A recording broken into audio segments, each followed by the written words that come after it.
Hello, I'm James from the Ragamuffins, and welcome to Beginner's Guide, a 5-song selection from a band's discography to help new listeners get a feeling for the band's sound.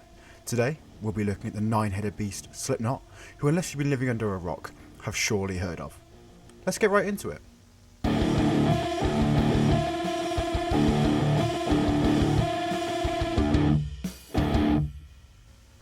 Track 1, Duality.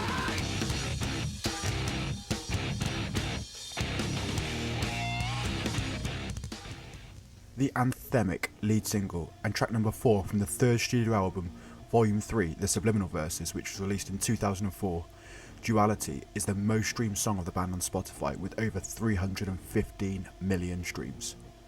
This song was the first taste of vocalist Corey Taylor really wanting to get away from the stigma of using profanity in his lyrics after so much criticism and to try something different, and it worked.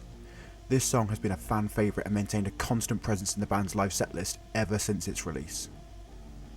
The opening lyrics, "I push my fingers into my eyes, it's the only thing that slowly stops the ache," have been commented on by Corey Taylor when giving a background into the meaning behind the song, saying, "Did you ever have a headache that is just not going to go away, and you end up sticking your thumb and middle finger so far into your eyes just to stop the pain?"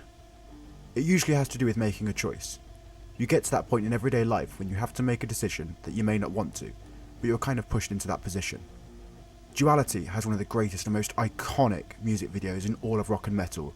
Over 285 million views on YouTube, it is the third most watched video of the band, behind Psychosocial with 385 million and The Devil and I with 295 million. The video shoot cost supposedly between $300,000 and $500,000, shot in the band's hometown of Des Moines, Iowa at a fan's house set for renovation.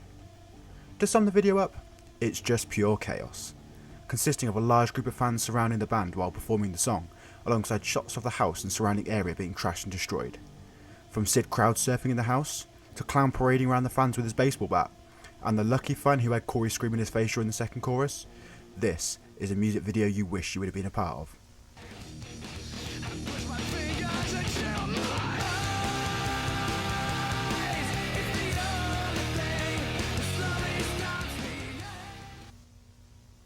Track 2, Spit It Out.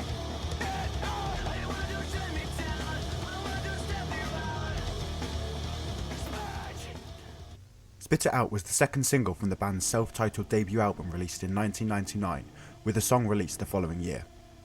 Another staple of the Slipknot set, Spit It Out is often found during the end of a show, sometimes even the very last song of the encore. It was originally recorded for a demo of the self-titled album, and when getting into the recording process for the full album, they attempted to re-record it, but couldn't capture anything close to what they thought was better than the original sound they got from the demo. So this demo recording became the track you hear on the album. This song is one of the first times listeners were exposed to the rap element that was a part of the early Slipknot sound. Partly, which is why the band are considered to be grouped in the nu metal era of music, from the late 1990s/early 2000s. More of this rap influence can be heard as you progress through the self-titled album, especially in the songs Only One and No Life. The music video draws inspiration from the 1980 horror film The Shining, with each member of the band portraying various characters and scenes depicted in the film, cut alongside live performances of the band.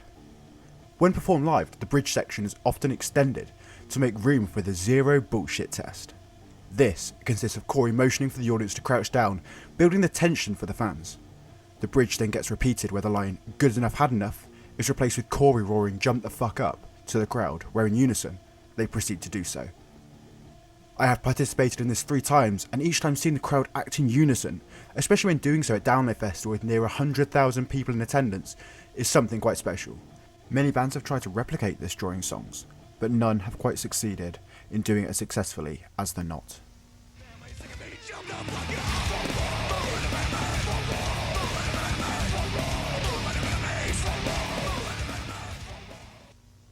Track 3, People Equal Shit.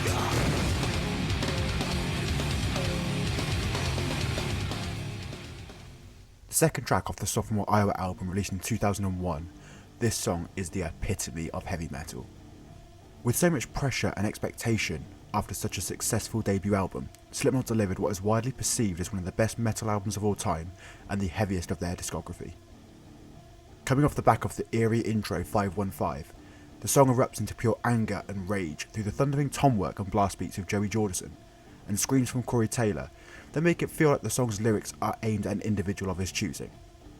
The cathartic feeling of chanting along with the chorus, especially at live events when prompted to by Corey, are part of the reason Slipknot have the fanbase they have. The music can provide a release and rush of endorphins from simply yelling the title of the track.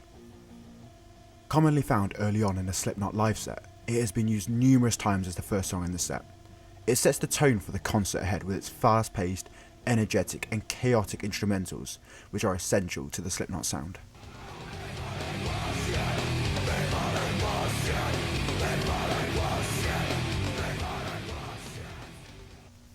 Track number 4, Nero Forte.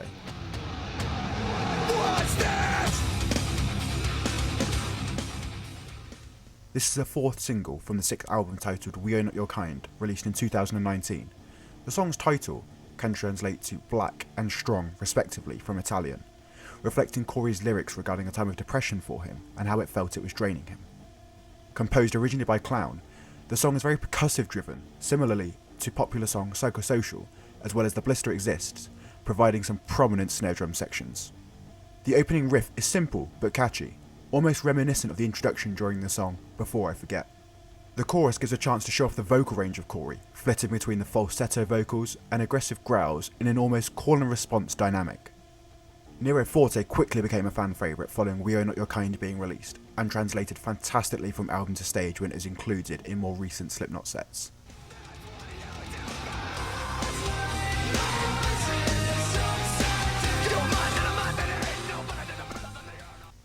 Track 5, Purity.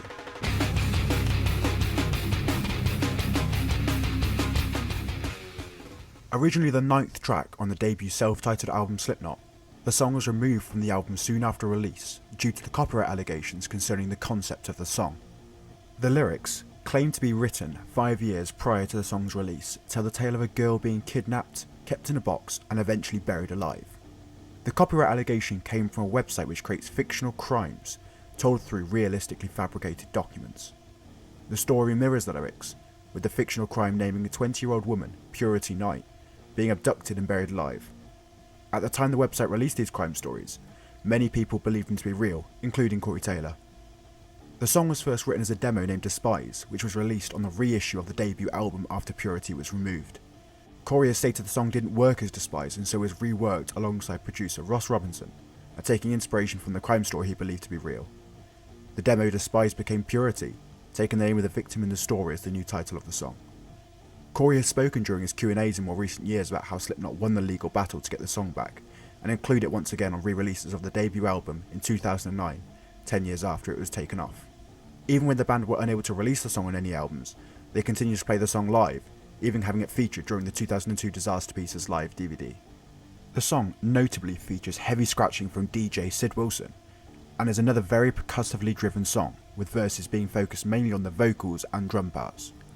Purity is a great example of the variety you can expect when listening to Slipknot.